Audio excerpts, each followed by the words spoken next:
22. Corpse Corner. Satisfied with his performance, Sonny walked back to the deserted corner of the hall.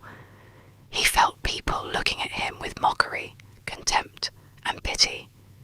No one seemed to be willing to stay close to him. It was just as well. He didn't want to be bothered anyway. Still, weren't their reactions a bit exaggerated? It's not like he was carrying an infectious disease. Well, except for the spell. But it wasn't really a disease, which everyone here should have known already. Finally, he extricated himself from the crowd and reached the corner. For some reason, sleepers were unwilling to approach it. Currently, there was only one girl sitting quietly on the bench. Sonny gave her a look. The quiet girl was delicate, demure, and very pretty. Her clothes were tidy and neat. They weren't very expensive, but still rather tasteful. With her pale blonde hair, big blue eyes, and exquisite face, she looked like a beautiful porcelain doll. She was subtly breathtaking. However, there was something wrong with her. Sonny frowned, trying to understand what exactly about the girl made him uncomfortable. After a while, he realized that her empty, expressionless stare was reminding him of Mountain King. Startled, Sonny understood that the girl was blind. It took him a couple of seconds to compose himself. What a shame. A bit disheartened, he carefully sat on the opposite end of the bench. The girl wouldn't have survived the first nightmare if she'd been blind prior to entering the spell, which meant that she lost her sight as the result of the appraisal. It was her flaw. Suddenly, Sonny felt very apprehensive. A cold sensation spread through his chest, and I thought my flaw was bad. No matter what aspect ability the blind girl had received in exchange for her sight, it was effectively a death sentence. A blind person had no chances of surviving in the dream realm, at least not with a dormant core. In some sense, the girl was already dead. She was effectively a walking corpse. Feeling extremely disturbed, Sonny turned away and studied the crowd of sleepers. Now he understood why people were trying to avoid this corner. The girl was surrounded by an invisible, but almost palpable, aura of death. Sleepers usually weren't very superstitious, but anyone would feel uncomfortable in her company. Armed with this knowledge, Sonny suddenly saw a pattern in how the young people in the hall were grouped. Instinctively, they all tried to stand close to those of their own circumstance. At the far end of the hall, closest to the stage, were one or two small groups. People in these groups were distinct from the rest of sleepers. They were all confident, calm, and had an air of readiness. These were the legacies. They were trained for the spell since birth, and had the highest chances of survival. Castor especially stood out from the rest. Next to them was a larger number of expensively dressed young people. They were lively and excited, and only a little nervous. They were the scions of rich and high-ranking citizens. Their training was pretty good, since such families had ample funds to hire private tutors, even awakened ones. Their chances of survival weren't bad. Then there was the largest part of the crowd, which consisted of kids from middle-class families. They might not have had the privilege of training under awakened tutors, but their education wasn't bad. The government spent a lot of effort to put all the necessary knowledge and skills into the school curriculum, preparing potential sleepers in advance. Some of them might have received additional training in private. To survive, these sleepers would need to put in a valiant effort and also have a bit of luck. But it wasn't improbable. Consequently, they were tense and nervous. And lastly, there was Sonny and the blind girl, the corpses. From the point of view of other sleepers in the hall, their chances of survival were close to zero. charming. This was how the young sleepers had subconsciously divided themselves. The only exception from this rule was the silver-haired girl, who stood alone and apart from everyone, seemingly indifferent to tension and nervousness that permeated the air. She was leaning against a wall with her eyes closed, still listening to music. But regardless of their group and level of training, everyone was already tired of waiting. When will the damn induction ceremony start? Sunny thought, irritated. As though answering his thoughts, a tall man in a dark blue uniform appeared on the stage. Not only was he tall, he was actually almost a giant. Sunny even wondered if the man's mother had sinned with a bear. Of course, it was impossible. Bears had gone extinct long before the spell even appeared. But he once saw pictures in a book, and they looked sort of similar. A bear-like nightmare creature then. The giant man had wide shoulders, an athletic build, and a gorgeous brown beard. His eyes were calm and serious. After reaching the centre of the stage, he gave sleepers a long look. When his gaze reached the deserted corner, Sunny suddenly felt nervous. I sure hope he doesn't have a telepathic ability. Otherwise, he might separate me from a limb or two on behalf of his mother. The man didn't pay Sunny a lot of attention and returned his gaze to the front rows of the crowd. Finally, he said in a deep, reverberating voice, "I am Awakened Rock. Sleepers, welcome to the Academy." Everyone listened without making a sound. In less than a month, you will be summoned to the Dream Realm. Some of you might think that you are well prepared. You're wrong. The spell is merciless and cunning. The moment awakened begin to think too much of themselves, they die. I've seen countless sleepers like you lose their lives. I've also seen experienced masters lose theirs. Even saints are not assured to survive. Thanks for the encouragement, Sunny thought sarcastically. In the following 4 weeks, we will do everything in our power to increase your chances of survival. You will receive training from the best instructors in the world. However, don't be misled by their fame. In the end, whether you return from the Dream Realm alive depends only on one person, you. The responsibility to survive is yours, and yours alone. Except for the legacies, sleepers were looking at each other with growing fear in their eyes. Awakened, Rock continued, "You are not children anymore. It's a shame because you ought to be, but the spell has decided otherwise. You have been to the first nightmare, so you already know what it's like. Your parents, your teachers, and your friends can't help you anymore, haven't had any of those in a long time." While listening to Rock's speech, Sunny couldn't help but feel a little excluded. It was all old news to him. However, he understood the instructor's purpose. He had to make young sleepers afraid, because fear was the only thing that would keep them alive. Finally, the speech got to the important part.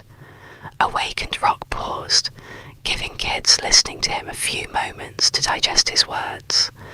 Then, with a short nod, he continued, "Now we will talk about the difference between nightmares and the Dream Realm." Chapter 23. Dreams and Nightmares. That was something Sunny was keenly interested in.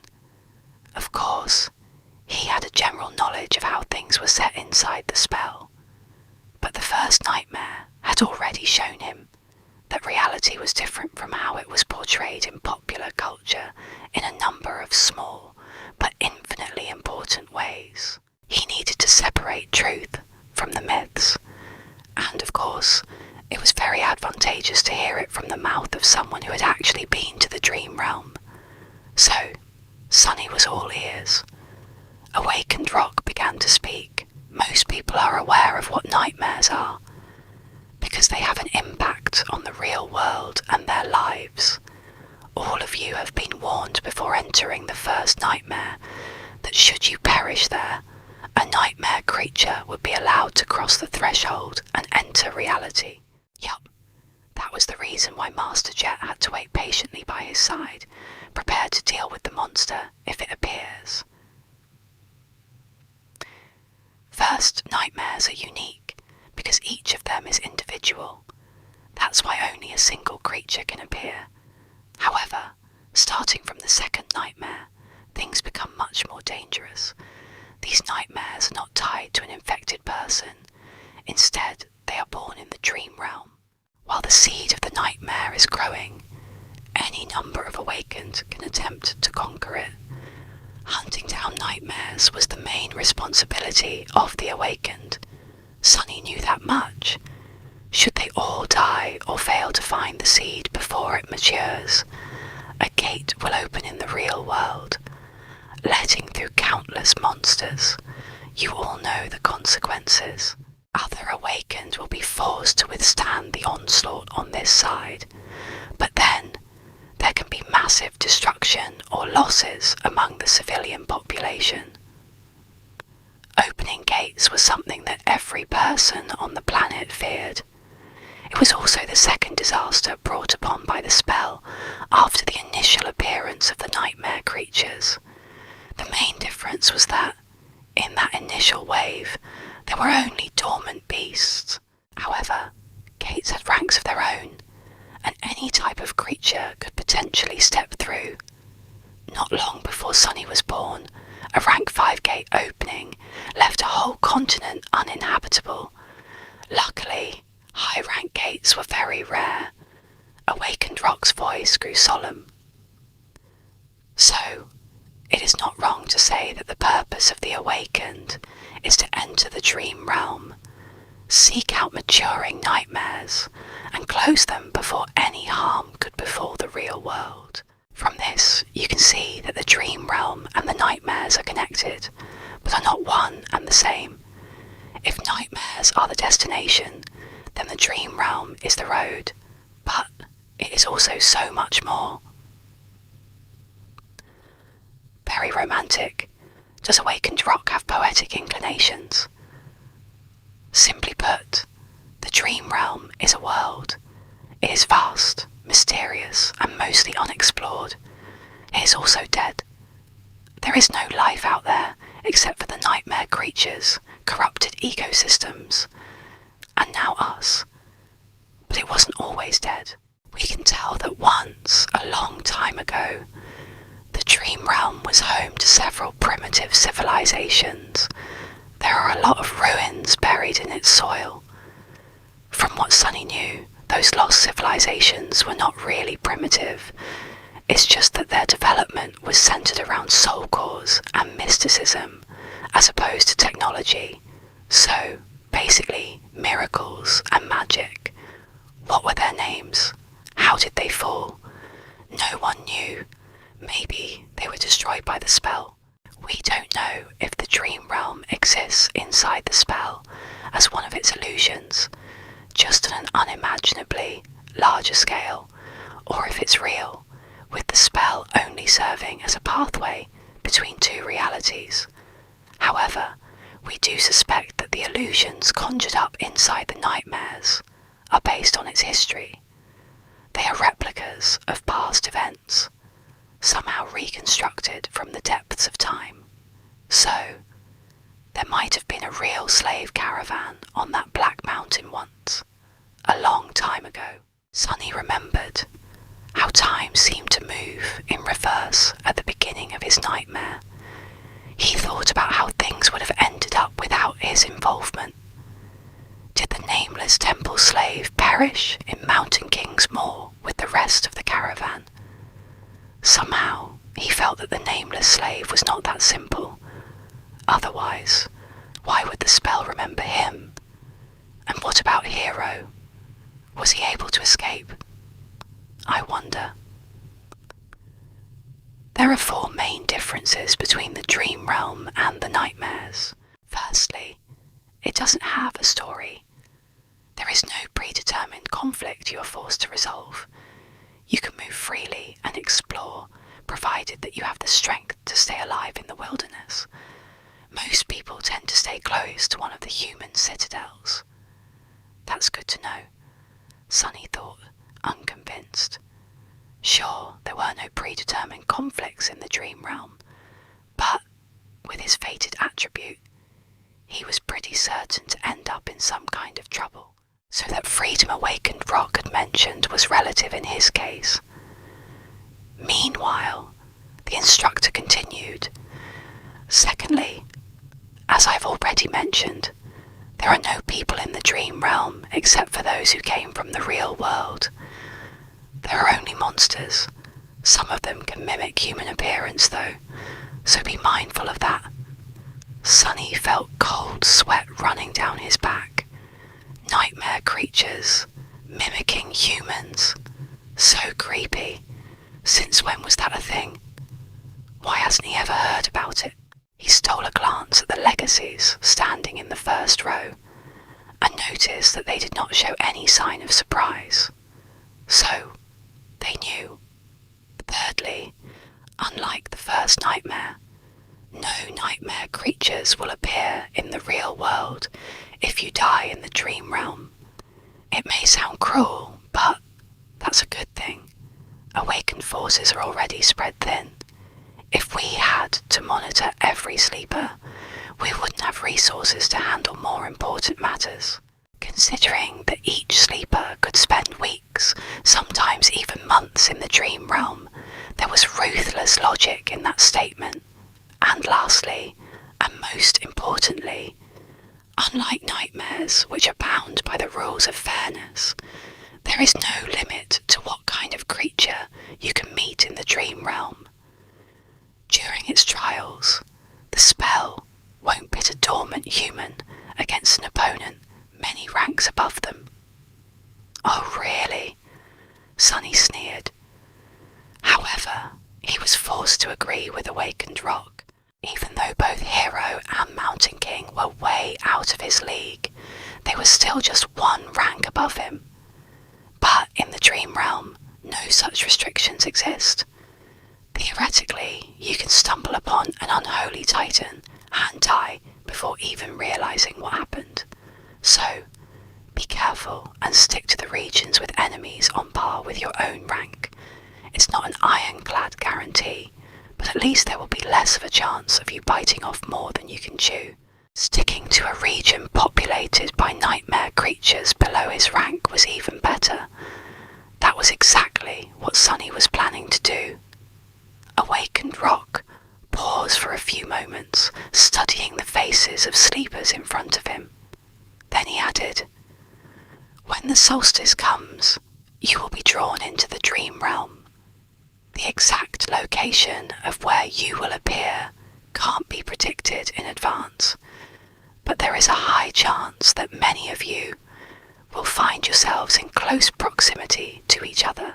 Band together and proceed to the nearest human citadel. Each citadel is built around a gateway. Once you reach it, you will be able to return." Gateways were special portals that served as exit points from the dream realm. Once sleepers reached such a portal, they would be able to escape back to reality and become awakened. Their core would evolve, and they would also receive a second aspect ability. After that, they would return to the dream realm each time they fall asleep. If you can't locate or are unable to reach the nearest human citadel, search for an unclaimed gateway. It will usually be inside or near the most prominent landmark of the region. Work together to defeat its guardians and come back alive. He gave them a heavy look. That is all for today. Next, follow the instructions sent to your communicators to find your assigned dormitory. Once settled, you may proceed to the cafeteria for some late supper. There will be a round of interviews after that to prepare your suggested curriculums. Get a good night's rest. Your training starts tomorrow. With that, he gave them a short nod and left. Sunny sighed. Can't be predicted in advance, huh? With his luck, he would either drop right in the middle of a prosperous human citadel and immediately roll into a gateway, or appear in some region of the dream realm so remote and deadly that no one had ever heard about it or returned from it alive. Let's hope for the former. Since he couldn't do anything about it, Sunny wasn't very worried. There was something much more important on his mind. What exactly do they serve here for supper? Chapter 24. Moving up in the world. Everything having to do with sleepers was situated in the same building. Sunny followed the instructions sent to his communicator and quickly found the dormitories, which were situated on one of the lowest levels. To his surprise, he actually got a whole room to himself. It had a bed with a soft mattress, a table, a dresser, and even a separate bathroom. The materials were new and aesthetically pleasing, the air crisp and sterile. It was warm inside, and the outer wall was equipped with a hidden screen that seamlessly imitated a wide window opening to a picturesque vista of a snowy park. There were even several sets of clothes with the Academy emblem provided to him for free. How extravagant, Sunny thought, a little stunned.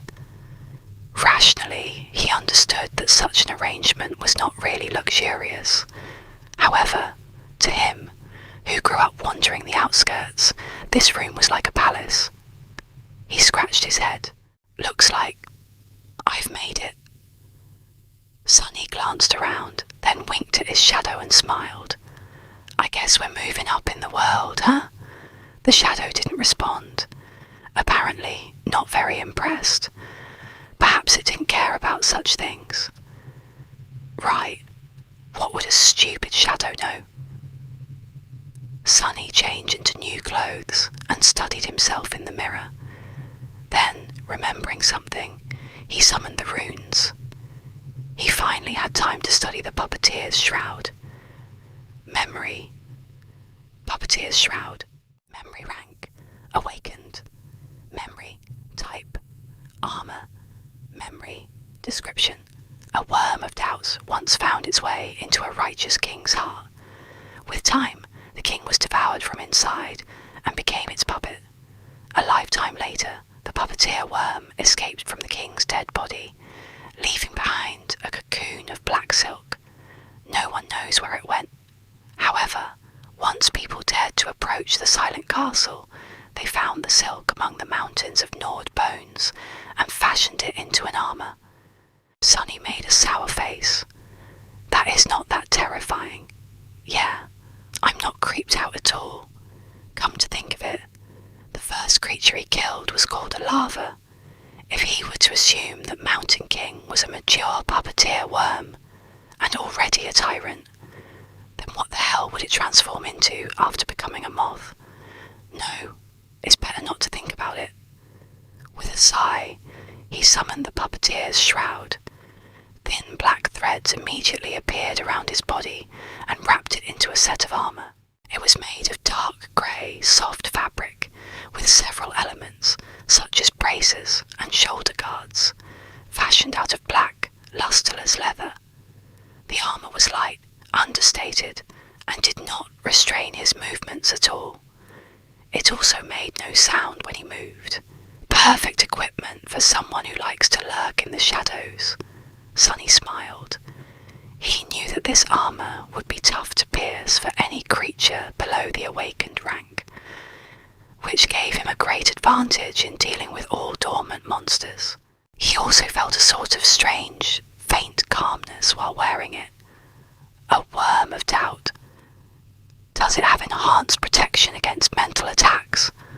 Somehow he was sure of it. A great trophy. He wouldn't expect anything less from the memory of a powerful tyrant. The only problem was that the puppeteer's shroud was obviously not meant to be worn on top of a full set of clothes. Quite satisfied, Sunny dismissed it and left his room, heading for the cafeteria. Not bad, not bad, he thought, recalling all the rewards he had received during and after the first nightmare. The supper turned out to be as lavish as the dormitory. Sunny's wish to taste real meat finally came true. Not only was it freely available to sleepers, there wasn't even a limit to the amount each of them could eat. More than that, there were rice, bread, various side dishes, sauces, fresh vegetables, fruits, and all kinds of delicious beverages. Extravagant, Sunny thought, steering clear of the coffee. After building a small mountain of food on his plate, he found an empty seat and, for a while, forgot about the world's existence. As juicy, textured, perfectly seasoned meat filled his mouth, Sunny's vision suddenly was full of stars. He had to hold back an exhilarated moan, and to think he could have lived like that for a whole year. Damn spell. Why didn't you infect me a few months ago? He concentrated on the food, decimating the whole plate in no time. Satiated and more than a little gorged, Sunny longingly looked back and thought about getting another serving. But it was already time for his appointment with the academy personnel. Full of regret, he stood up and left the cafeteria. Soon, he found himself in a small office, sitting across from an administrative worker. The worker was very friendly and started the interview right away. Just like Master Jet had warned him, Sunny was offered psychological counselling again. Remembering her advice, he refused, and the interview smoothly switched to questions about his aspect.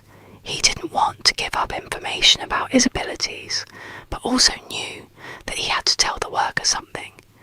Luckily, the questions were worded in a way to put sleepers at ease. As such, most of them started with nice and polite preambles like, "Would you like to tell me?" or "If you're willing to share," which gave Sunny an opportunity to give neutral answers. "Would you mind telling me about the type of aspect ability you received, as in combat, sorcery, utility?" He did mind, but had to be careful. I'm not sure. I haven't had time to understand it well." "That's all right. Are you able to directly deal damage with your ability?" "I guess not. Earlier, I wasn't even able to harm a towel." Things went on like that. In the end, Sunny shared just enough information to create an impression that his aspect was weak, harmless, and most likely having something to do with utility. After that, he returned to his room, undressed, and went to sleep.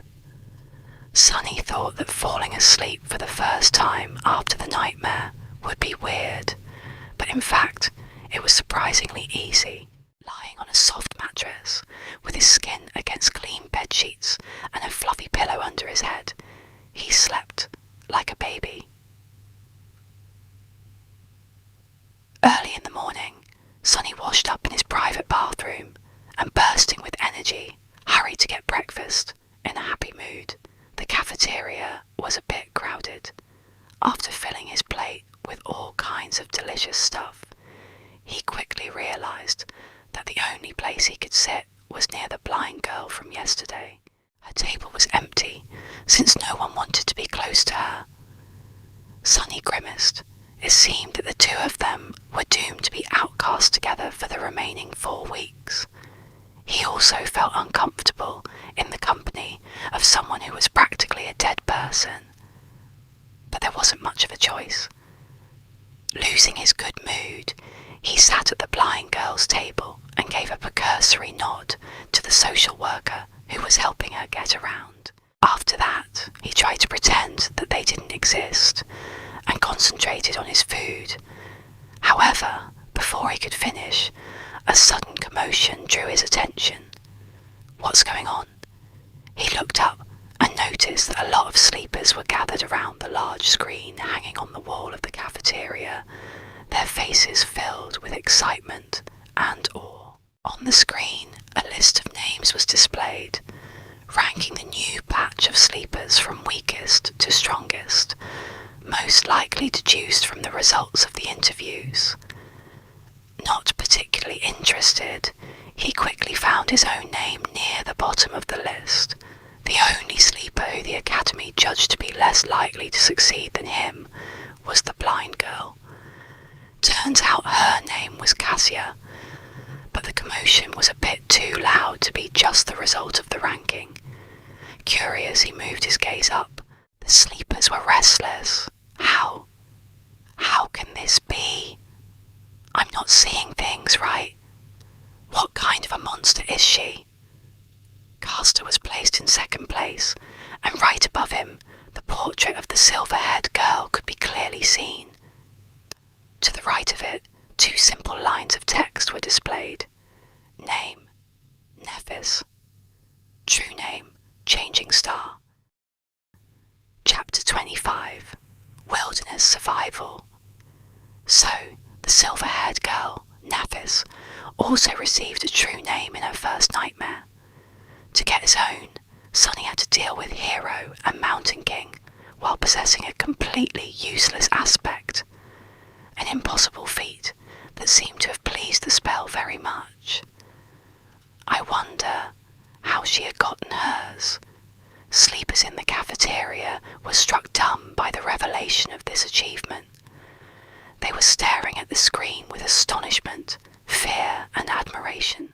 Listening to their excited whispers, Sunny felt a childish desire to scream, "Me too! I have one too!"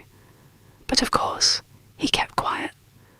Looking around, he noticed Castor's gaze fixed on the screen. There was a strange, sombre expression on the humorous young man's face. But the weird thing about it was that, as far as Sunny could tell, Castor wasn't looking at the line of text containing the true name. Instead, he was staring at the line of text that read Nephis, as though the girl's actual name held more meaning to him than the one given by the spell. Interesting. Do they know each other? Why would a lofty legacy know someone who came to the Academy in a police-issued tracksuit? And speaking of Nephis, where was she? Sunny glanced around the cafeteria and quickly noticed the silver-haired girl, who was sitting quietly in a corner with a cup of coffee in her hands. She wasn't paying a lot of attention to the commotion, seemingly immersed in her thoughts. Her grey eyes were serious and distant. A sleeper with a true name? That's impossible. It's technically possible. Smile of Heaven received her true name in the first nightmare, I think. But yeah, I'm doubtful. Maybe she lied in the interview. Are you stupid? If it was that easy to deceive the administrators, the crazy pervert from yesterday would have been in the first place instead. Sunny's face twitched. Crazy pervert, huh? Well, why don't we just ask her? Suddenly, there was a deafening silence in the cafeteria. Following the suggestion, sleepers stopped talking and turned around, staring at Nephis. However, no one seemed to have the courage to approach her first. Finally, sensing something, she raised her eyes and looked at them with surprise. What? Even the blind girl, Cassia, turned in the direction of her voice. After a couple of moments, Castor suddenly walked over and made a small bow. Lady Nephis, I am Castor from the Han Li clan. I see that your trial went well. Lady. Why is he addressing her that way? And he had to introduce himself. So, they don't know each other. Interesting. Nephis seemed to be a little bit perplexed by the question. After thinking for a while, she smiled brightly and shrugged. It is what it is. Castor awkwardly returned the smile. I see. I'm very glad that you returned unharmed. Not that I doubted your abilities. Nephis nodded. Thank you. After that, she returned to her coffee, indicating that the conversation was over or simply oblivious to everyone's attention. Sunny sighed. How mysterious. There were a lot of thoughts on his mind. However, None of them could distract him from the most important thing: breakfast. A few seconds later, he had forgotten all about the awkward dynamic between Castor and Nevis and was happily shoveling down his food. The wilderness survival classroom was spacious, tastefully decorated, and completely empty. Sonny even thought that he was mistaken, but then spotted a gloomy instructor sitting behind a wide wooden desk. Noticing him, the instructor perked up. "Come in, young man." He was a lively old man with messy grey hair, absent-minded eyes, and a pair of bushy eyebrows that seemed to jump around on their own.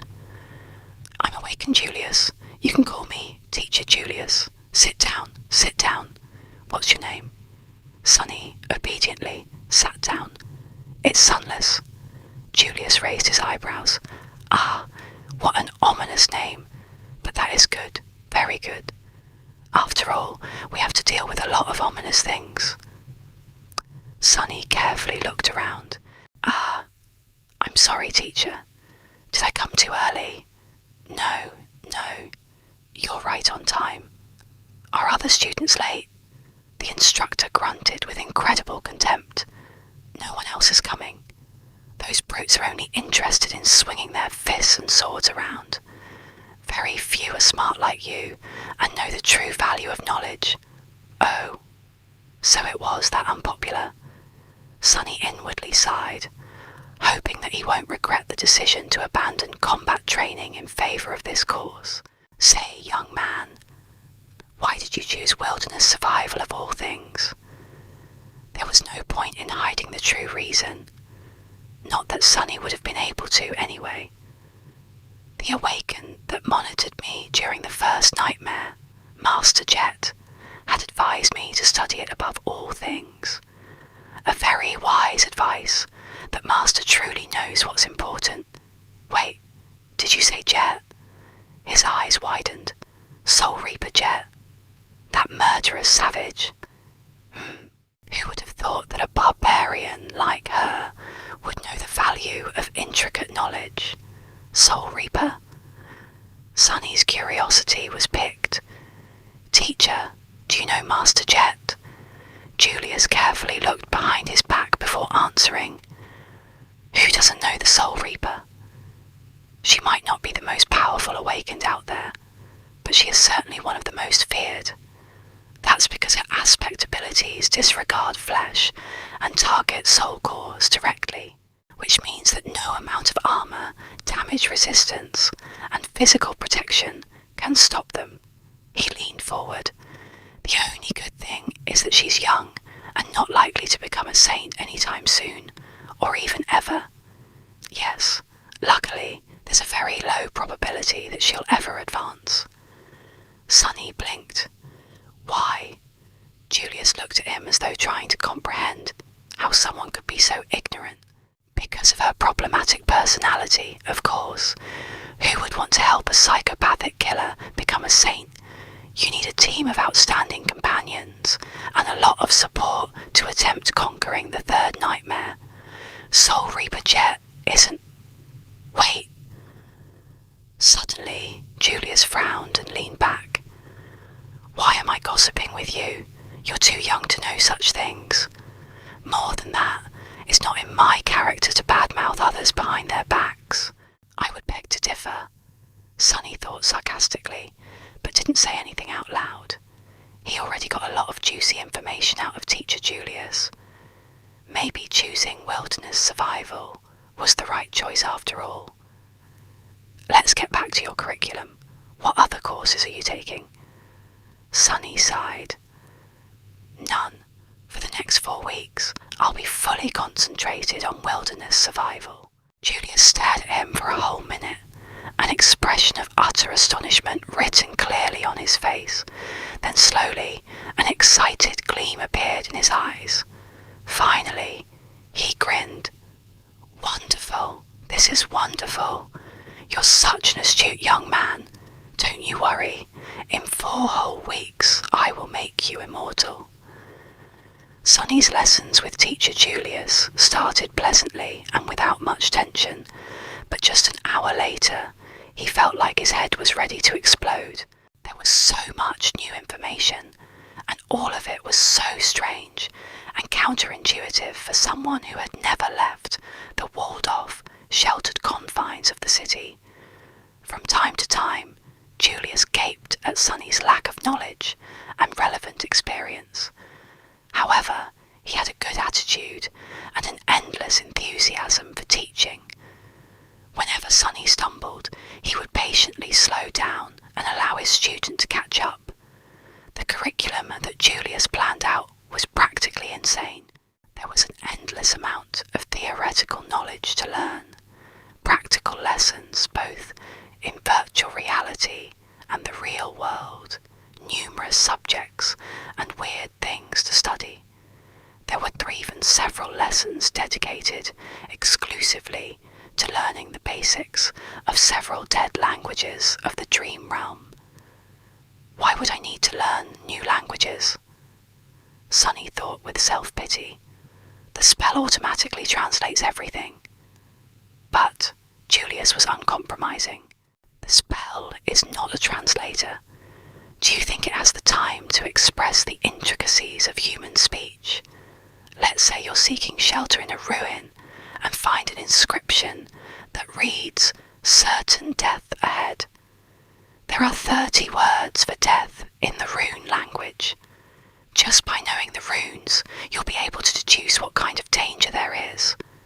On the first day, they studied until the sun was about to set. Only then did Julius decide to let Sonny go. Mentally exhausted and lamenting the fact that he had to miss lunch and dinner, Sonny decided to gently remind his teacher about the importance of food for maintaining high levels of concentration tomorrow. After returning to his room, he fell on a chair and stared blankly into the distance for a while. Then, as though remembering something, Sonny turned to his shadow. Right, he had a lot to accomplish before supper. He observed the shadow for a few seconds and then grinned. Let's see what you can really do. Chapter 26. Changing Star. Sonny was pretty sure that his shadow was capable of much more than just being a silent follower. After all, the speller described it as being an invaluable helper. It was now up to him to find out how exactly shadow control could be of help. As in many other matters having to do with aspects, there was a certain level of instinctual understanding buried deep inside his subconscious. This understanding was either given to him by the spell or was something innate to every awakened. Sonny just had to sense the subconscious knowledge and learn how to put it into practice. Once again, he concentrated on sensing his body and spirit, then commanded the shadow to perform a series of simple motions. With each of them, he was growing more and more familiar with the feeling of controlling the shadow. Pretty soon, it was as natural to him as breathing and walking. The shadow felt like a part of his body. Satisfied with this initial result, Sonny carefully gave it a new command. Without pause, the shadow separated itself from the soles of his shoes, walked to the other end of the room, and turned around, staring at him in slightly mocking silence. Sonny was left without a shadow. This is not scientific at all, he thought with an amused smile. Science never really applied to anything having to do with the spell, after all. As the shadow walked away, he felt a very weird split happening in his mind. It was like his perception had separated into two distinct sources. One was his body, the other his shadow. With a bit of trying, he managed to focus on the second source. Instantly, his vision blurred. "Whoa!" Sonny blurted, surprised. "Whoa!" the shadow heard from the other end of the room. Sonny blinked. In his mind, there now existed two pictures. One was of his room's door, with an indifferent shadow standing in front of it. The other was of a pale young man sitting on a chair, wide-eyed and bewildered. "That's me." He raised an arm and waved it in the air. Simultaneously, the pale pale young man raised and waved his. I can perceive the world through my shadow. He sat for a while, thinking. An ability like that opened up a lot of possibilities, with his Child of Shadows attribute allowing him to see and move stealthily in the darkness, and shadow control allowing him to send out a sneaky shadow as a scout. He was pretty much a perfect spy. A spy was someone who gathered information without exposing themselves to a lot of risk. A role like that suited Sunny's taste very much. Of course, spies were also able to strike from the shadows with deadly precision. Armed with information, they were masterful ambushers. With the prior knowledge of the opponent's weaknesses, their attacks were surgical and lethal. But any direct confrontation would mean putting himself in danger, so Sunny wasn't very keen on becoming an assassin. After all, his aspects still lacked the means of directly enhancing his combat performance. Shall we test it? He looked at the shadow and gave it a command. With an exaggerated sigh, the shadow bent down and nimbly slid under the door. Instantly, he could see both the room and the hallway outside. Sunny closed his eyes to focus on the picture projected from the shadow.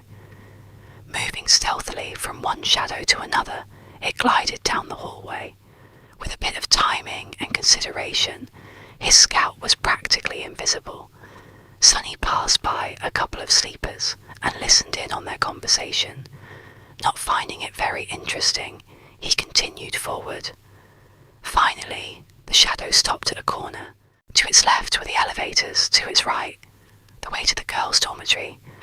All sorts of provocative images immediately entered Sunny's head. Oh my, he thought, blushing. Yes, with this ability, it was also very easy to fall into utter depravity. But no, he couldn't do it. Not because of some high moral principles. It's just that with his reputation of a pervert, the chances of being asked if he had done something unbecoming were pretty high. So he needed the ability to honestly answer no. So, I probably shouldn't. Right.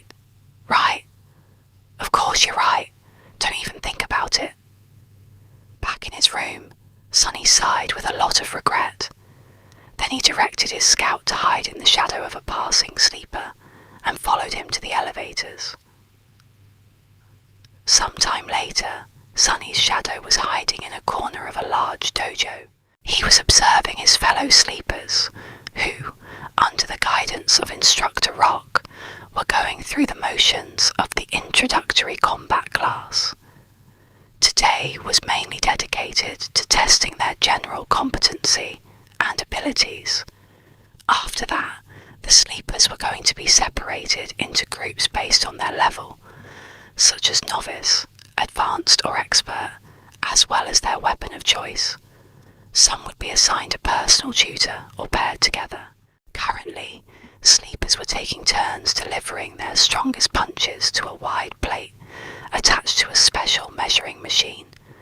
After each strike, the machine would display a number corresponding to the sleeper's physical strength. In theory, a machine like that was not hard to build.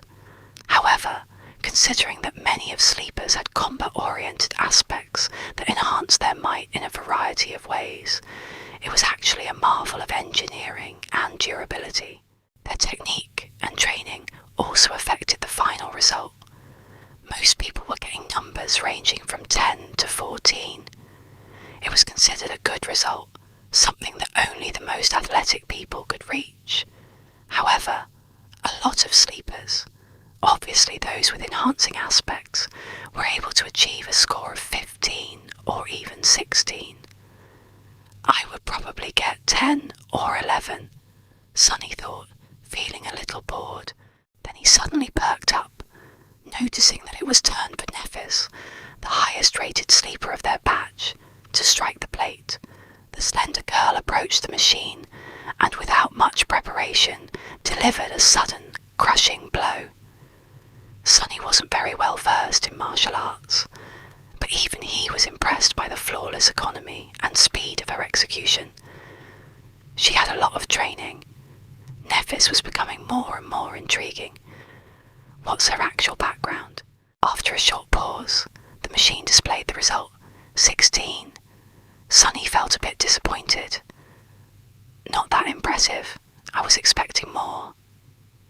She was the proud bearer of a true name, after all. After that, only Caster remained. This time, Sunny couldn't even see the flying fist. It was just too fast.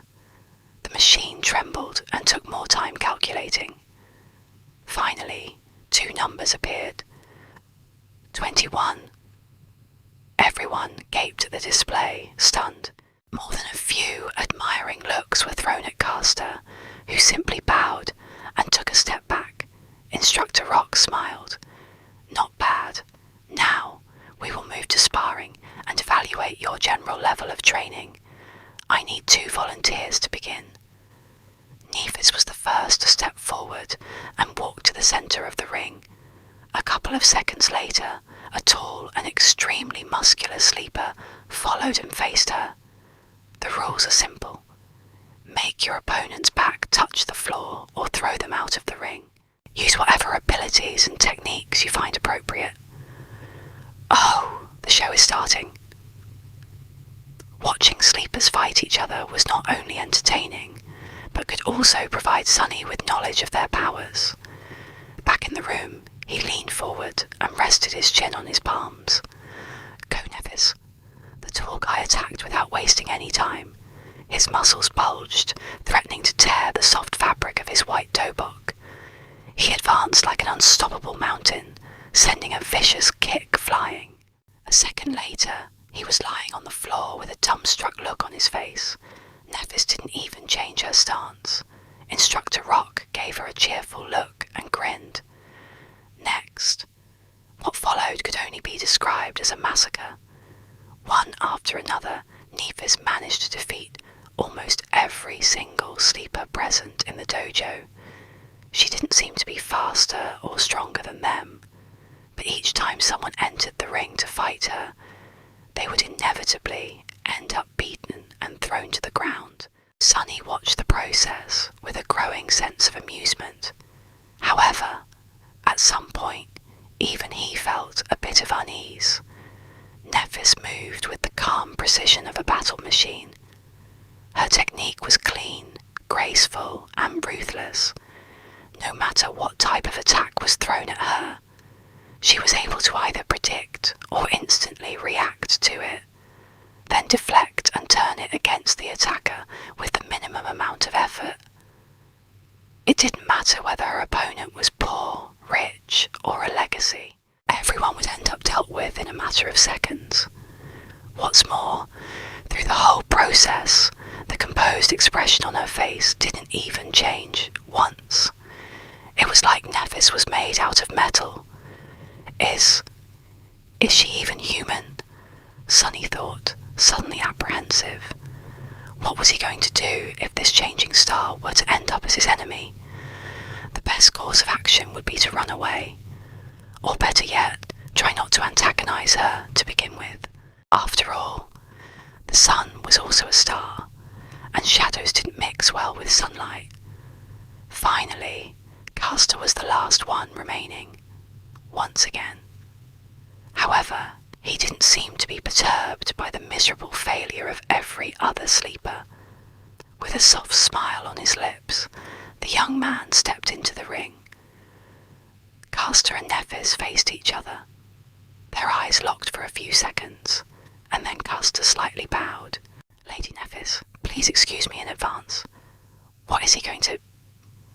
A moment later, Sunny opened his eyes in shock. Chapter 27.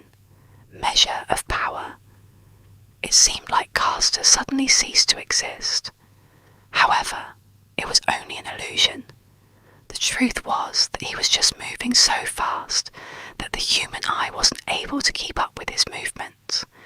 If it wasn't for the special properties of shadow sight, Sunny wouldn't have been able to perceive anything either. Even then, he only noticed a hazy blur streaking through the air. In a fraction of a second, Castor covered the distance between him and Nevis and delivered a devastating blow. However, despite his astonishing speed, she somehow managed to react in time, slightly turning her body to deflect the strike. But it still wasn't enough.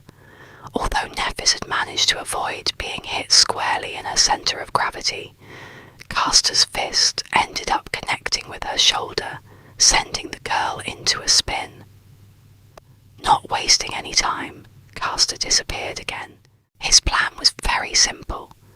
While Nephis was still under the impression that the enemy was in front of her, he was going to use his unnatural swiftness to circle around and attack from the back.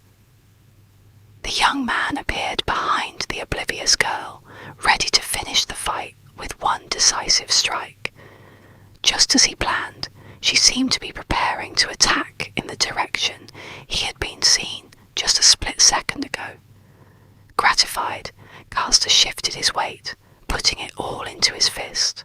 However, at the last moment, Nephis suddenly changed her stance and threw her elbow back with frightening force. Castor's eye widened. It was all a feint, and now that he had committed to a strike, there was no simple way to stop. No matter how fast he was still subject to the laws of inertia. The elbow was approaching his face with a profound feeling of inevitability, and yet Castor still managed to avoid it, even if it was just by a hair's breadth. His speed advantage was just too big. He then proceeded to trip and push Nephis, sending her flying to the ground.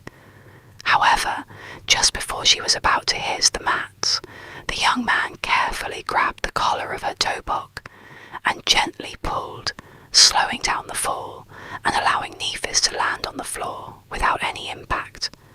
Lying on her back, the girl blinked a couple of times and looked up at him. The whole altercation lasted no more than 2 seconds. Back in his room, Sonny opened his eyes in shock. So that's an ascended aspect. That's cheating. A sleeper had no business being that fast. The powers bestowed upon them by the spell were supposed to be in their infancy. But Castor was a legacy after all. Who knew how many soul shards were fed to him prior to enrolling into the academy? Back in the dojo, Instructor Rock grunted and gave Castor a nod. Nephis slowly rose to her feet. The rest of the sleepers were gawking at the young man with reverence, whispering among each other in hushed tones. It seemed that his performance left them with a deep impression. However, Castor himself wasn't very elated. He glanced at Nephis with an unreadable expression. That was because, unlike the rest of them, he came to a certain realization.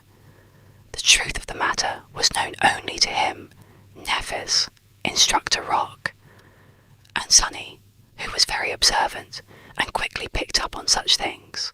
The thing that sleepers failed to notice was that Nephis did not use her aspect ability when facing Castor. In fact, she had not used it at any point during today's testing. No one even knew what her ability was. And yet, despite his powerful aspect, Castor barely managed to clutch a victory against her. What a monster, Sonny thought, full of unease. The shadow hiding in the corner of the dojo seemed to agree with him, wholeheartedly. After that, the introductory combat class was over. Sore from the beating they received, sleepers headed for the showers. Sonny waited for a bit, and then directed his shadow to sneak into the boys' locker room. He wasn't very interested in watching a bunch of teenagers changing clothes, but there was a slight possibility that Castor would either comment on his duel with Nephis, or answer some questions about his incredible aspect ability. Just as he had expected, the young man was surrounded by a group of newly converted fans. They were congratulating him on his victory, full of adoration and excitement. However, Castor himself seemed to be in a bad mood. His expression was somber, and there was a grim heaviness in his eyes. In fact, his face grew darker with each praise he received. Caster, that was incredible. You aspect is overpowered, am I right? That Nephis girl stood no chance at all. True name, who needs that? She's just a wannabe. Finally, Caster raised his head and pierced the last boy who had spoken with a cold look. That boy, just like him, was one of the few legacies in their batch of sleepers. He frowned, surprised by Caster's reaction. What is it? Caster gritted his teeth. I might have expected such behaviour from them, but you should know better. The other legacy raised an eyebrow. Why? Is there something special about that peasant girl? Caster's eyes widened. Peasant girl? Do you really not know who she is? No. Sunny thought impatiently. So just get to it and say it out loud. Luckily, the arrogant sleeper had the same sentiment. Caster opened his mouth several times, as though not sure what to say. Finally, he shook his head and answered, She is Nephis of the Immortal Flame clan. As soon as he said that, the arrogant legacy became deathly pale.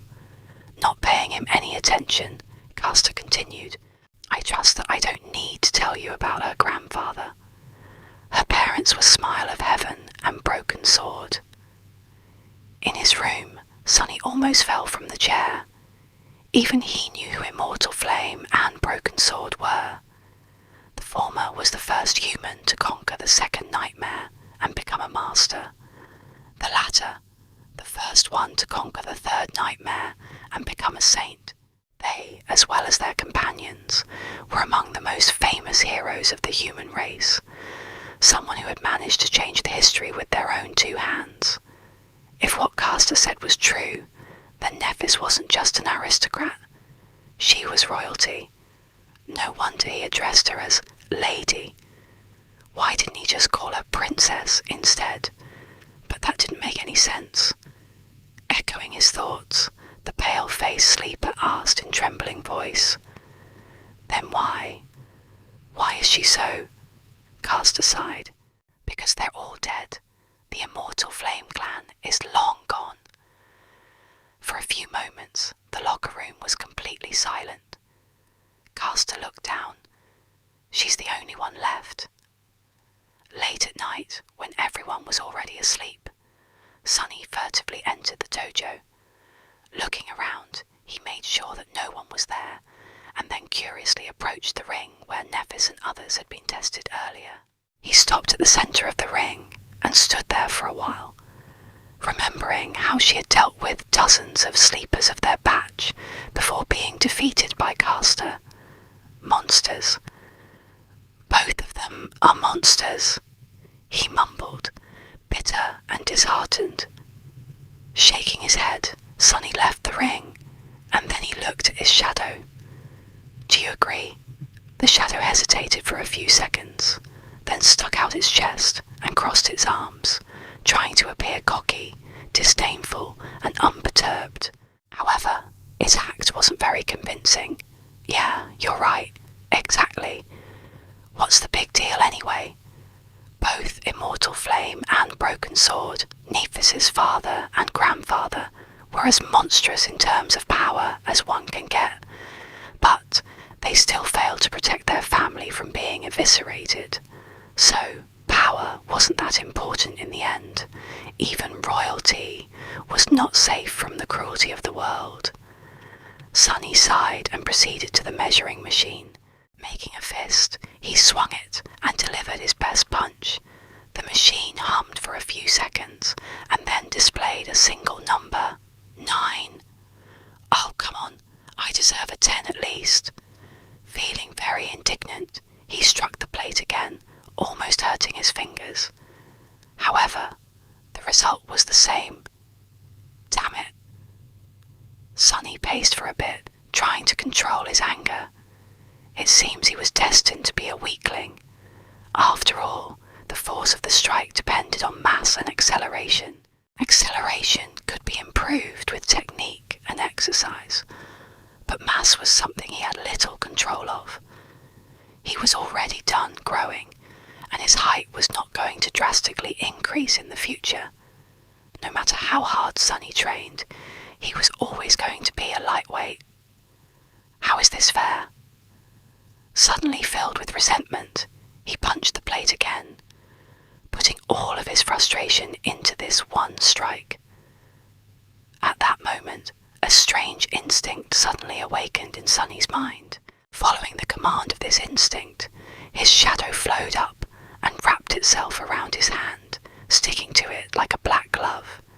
In the next moment, the punch connected. The machine trembled from the force of the strike. Sunny's yelped in pain and took a step back, cradling his bruised fist. After a while, the result was displayed. However, it wasn't a 9 anymore. It wasn't even a 10. It was 18. He looked at the displayed number for a long time, expressionless. Then a wide grin slowly appeared on Sunny's face. I see. So, that Y. Of course. He clenched his fist again, looking down at the black shadowy glove. Ah, what an invaluable helper indeed. Now we're talking. Chapter 28. Training montage. Days flew by.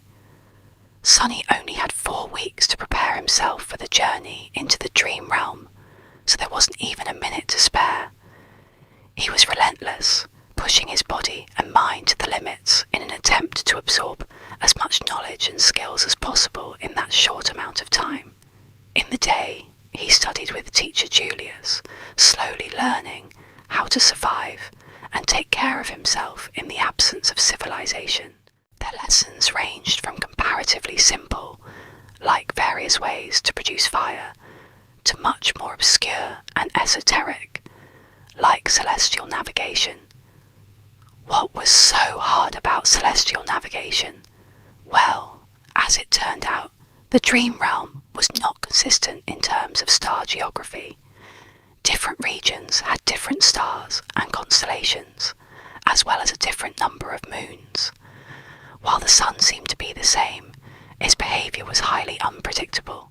Still, with sufficient knowledge, one could find ways to study the skies and subsequently navigate themselves.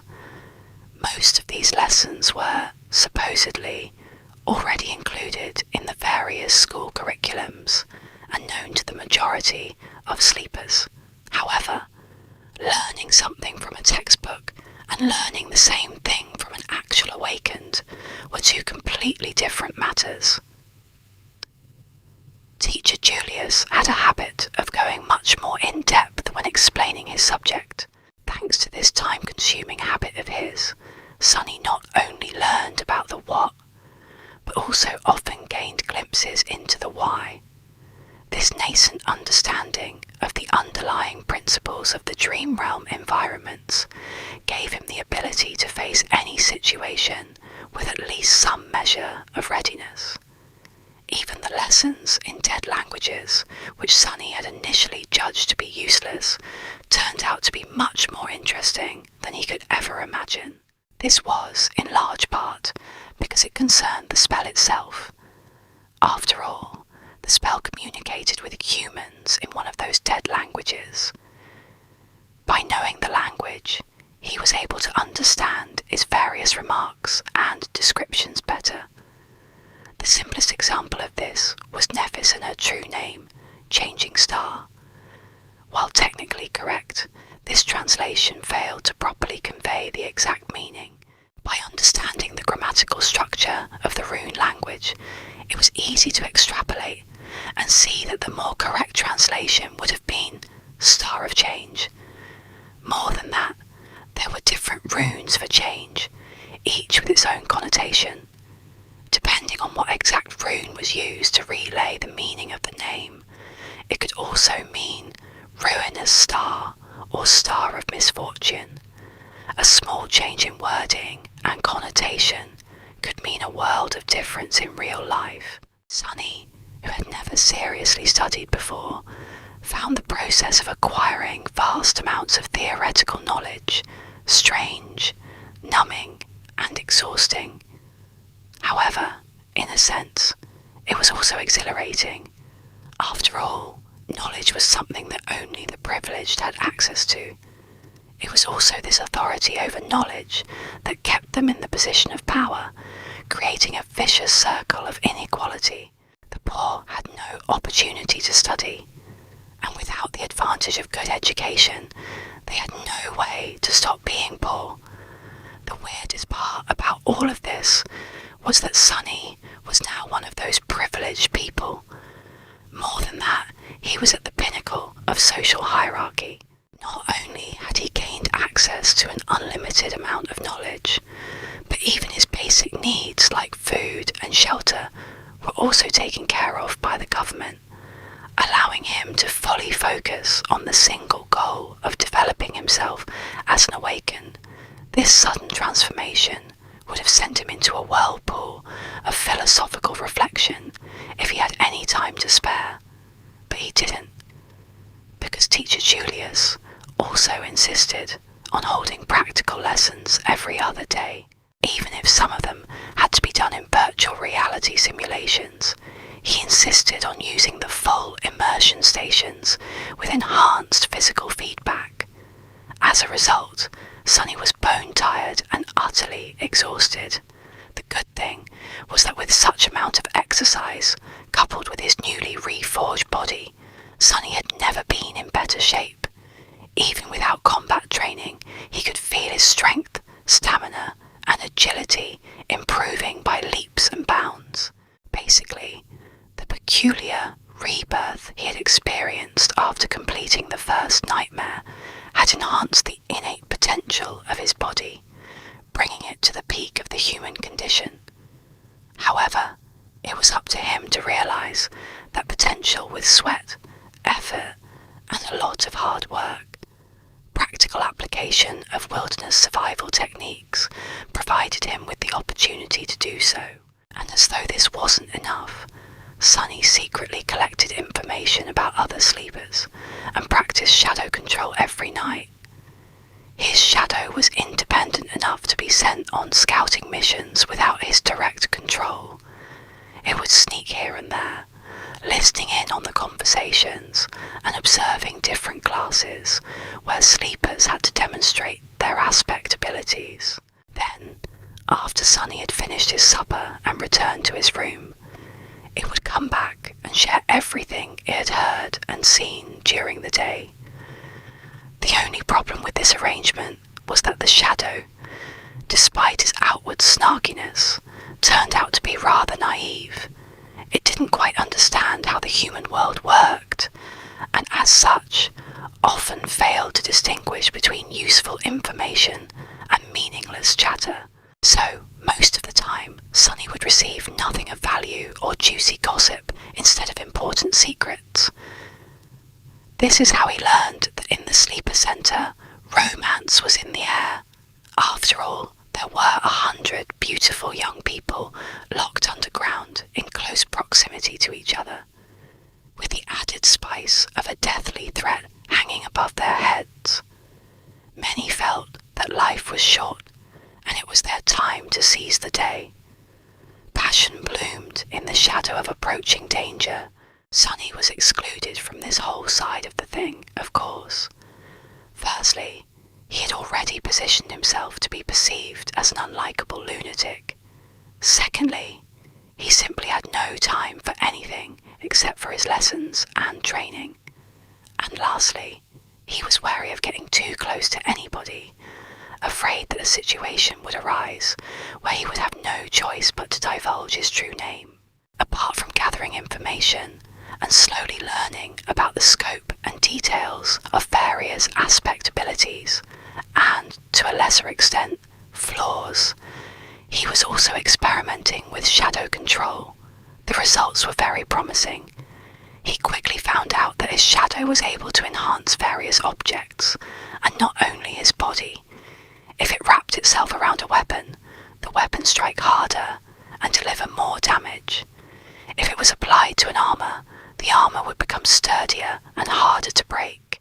The enhancement was rather substantial too. It was roughly twice as much as the initial value. All in all, this ability, if used correctly, could make him a powerhouse among the sleepers. Many combat aspects could deliver more speed or damage. Many could provide more defense and protection, but none were as well-rounded and versatile as Shadow Slave. With the added utility of Shadow Sight, Shadow Step and Shadow Scout, it was truly incredible. Just like that, day after day passed, slowly turning into weeks. Before Sunny even knew it, the winter solstice was already here.